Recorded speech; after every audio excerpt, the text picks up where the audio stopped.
Hello students, this is chapter 2 of history. Company establishes its power.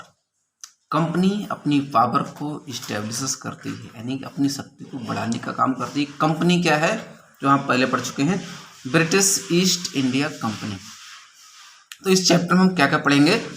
Arrival of the East India Company and its trade in Bengal. तो East India Company का arrival कैसे हुआ और उसने बंगाल में कैसे व्यापार किया। Conflict of company with nawab sahab Bengal, Bengal के नवाब के साथ कंपनी का संघर्ष। बैटल ऑफ प्लासी के बारे में पढ़ना है। Expansion of companies rule, company का रूल कैसे विस्तृत हुआ। Doctrine of left and subsidiary alliances, establishment of new administration, नए नए प्रशासन की व्यवस्था कैसे हुई। Formation of British Indian army, तो ब्रिटिश इंडियन आर्मी की फॉर्मेशन के बारे में पढ़ेंगे। तो स्टार्ट करते थे class. Aurangzeb was a powerful ruler, Aurangzeb एक पावरफुल रूलर था।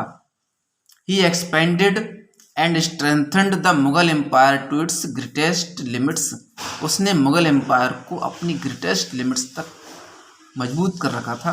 After the death of Aurangzeb, Aurangzeb की डेथ के बाद द लीडिंग जमींदार ऑफ द एम्पायर, साम्राज्य के जो जमींदार लोग थे आगे बढ़ने वाले, asserted their authority and established regional kingdoms, तो उनकी अथॉरिटी को उन्होंने जोर दिया और रीजनल किंगडम्स को स्थापित किया।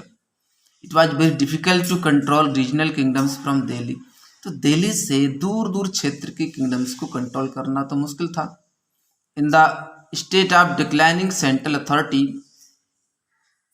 सेंट्रल अथॉरिटी जब डिक्लाइन हो रही थी, कम हो रही थी, the British emerged as the new power on the political horizon, एक पॉलिटिकल होरिजन पर ब्रिटिश नई पावर के रूप में उभर कर आए, जो कि समय था देखिए 18th सेंचुरी। इनिशियली पहले क्या हुआ, they came as the traders but gradually managed, तो पहले तो वो एक व्यापारिक रूप में आए थे, लेकिन धीरे धीरे उन्होंने मैनेज कैसे किया, establish a vast British colonial empire, एक बड़े ब्रिटिश कॉलोनियल एम्पायर को उन्होंने बनाकर रख दिया। तो आगे हम देखते हैं क्लास। यहाँ पर जो फिगर में आप देख रहे हैं, बहादुर शाह जफर और उनको बेटे को किस तरह अंग्रेजों ने अरेस्ट किया था। आगे देखेंगे arrival of the East India company. तो the company acquired a charter in 1600 from Queen Elizabeth first to trade with the East, company ने क्वीन एलिजाबेथ फर्स्ट से 1600 में एक चार्टर गेन कर लिया, जिससे उन्हें ईस्ट में व्यापार करने का आदेश मिल गया था। हमारा देश इंग्लैंड से ईस्ट में पड़ता है, तो ईस्ट इंडिया कंपनी कहलाया। The charter meant that the East India company had monopoly in the sea, तो चार्टर में ये भी मेंशन था कि ईस्ट इंडिया कंपनी को सी में समुद्री व्यापार करने का अधिकार मिल जाए। It could purchase cheaper goods from new lands, वो नई देशों से सस्ती चीजें परचेज कर सकते थे। Sell it on higher prices in Europe, और यूरोप में हाई प्राइसेस पर बेच सकते थे। The East India Company was not the only European company that was eyeing the East, तो केवल अकेली ईस्ट इंडिया कंपनी नहीं थी जो इस तरफ देख रही थी, but as a tremendous competition from the, इसका देखिए पुर्तगीज से, डच से, फ्रेंच से, जो अपनी मार्केट्स के साथ उतरे थे, उनसे भी बहुत बड़ा संघर्ष हुआ। Even before the British arrived, British arrive होने से, अंग्रेजों के आने से पहले, the Portuguese had already established themselves in the western coast of India, India के वेस्टर्न कोस्ट पर पुर्तगीज ने भी अपना डेरा जमा रखा था। Had their base in Goa, जो जहाँ पर इनका बेस गोवा था। It was Vasco da Gama, Portuguese sailor, एक वास्को डिगामा जो पुर्तगीज नाविक था, who discovered C root two India, जिसने इंडिया के लिए सी रूट, समुद्री रास्तों की खोज की थी। The Dutch and French followed soon after, ठीक उसके बाद डच और फ्रेंच ने भी उसे फॉलो किया। These companies competed for the same goods, ये कंपनियां भी इन्हीं गुड्स का व्यापार करने लगी। Silk and cotton had big markets in Europe, तो सिल्क और कॉटन का यूरोप में बहुत बड़ा बाजार था। कमोडिटीज जैसे पेपर, काली मिर्च कहते हैं, क्लोव्स, लौंग, कार्डमम, इलायची, ठीक है, सिनेमोन, दालचीनी, too were in great demand, इनकी भी बहुत डिमांड थी और ये व्यापार इन लोगों का व्यापार चलने लगा और आपस में लड़ाइयाँ भी होती थी। तो ब्रिटिश आइलैंड यहाँ पर है, अफ्रीका, ठीक है, पूरा क्रॉस करके ये समुद्री रास्ते से बाहर से आ रहे हैं। देखिए यहाँ से समुद्र East India Company in ocean route से मद्रास, बॉम्बे और कलकत्ता के इन सेंटर्स पर अपने व्यापारिक अड्डे जमाए थे। लैंड रूट से नहीं आ सकते थे क्योंकि लैंड रास्ते उस जमाने में नहीं थे, लैंड रूट शॉर्ट होता।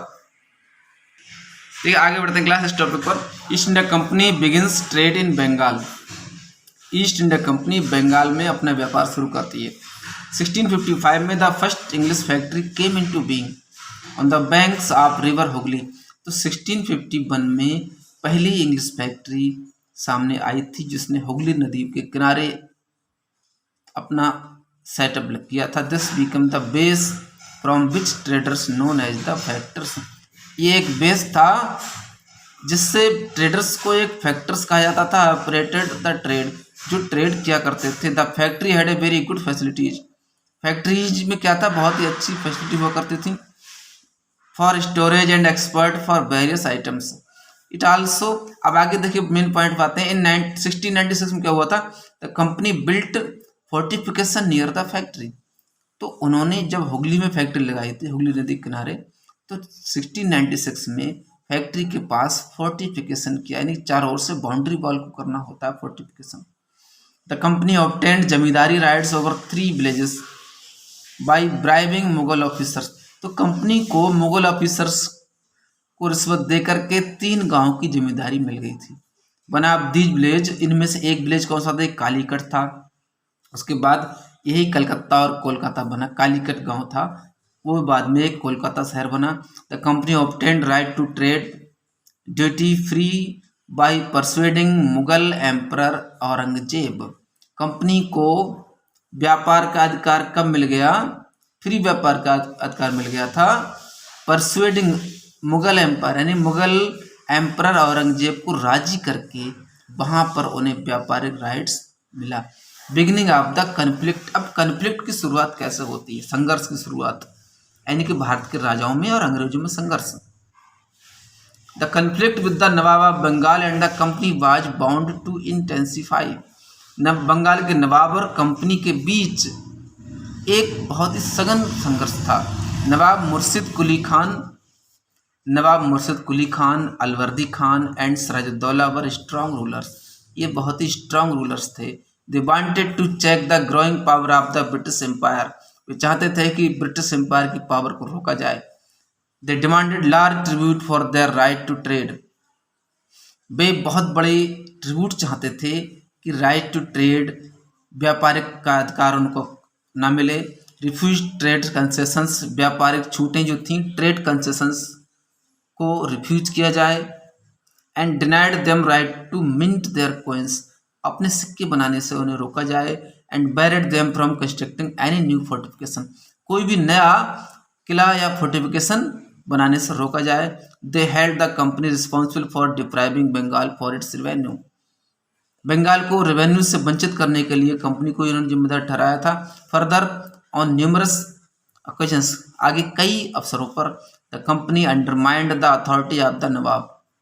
कंपनी ने नवाब की अथॉरिटीज को अंडरमाइन किया, नहीं माना। The company was hello bent on the removal of duties on it's trade. Company पर ट्रेड ड्यूटीज पर, यानी ट्रेड ड्यूटीज को हटाने का भूत सवार था, एक तरह से कहा जाए। These circumstances led to confrontations which culminated in the famous Battle of Plassey on 23 June 1757। Company ने कुछ ऐसी सर्कमस्टांसेस आ गई जिससे culminated in the famous battle of Plassey, Plassey के फेमस बैटल में दोनों का आमना सामना हुआ जो 23 जून 1757 को हुआ था।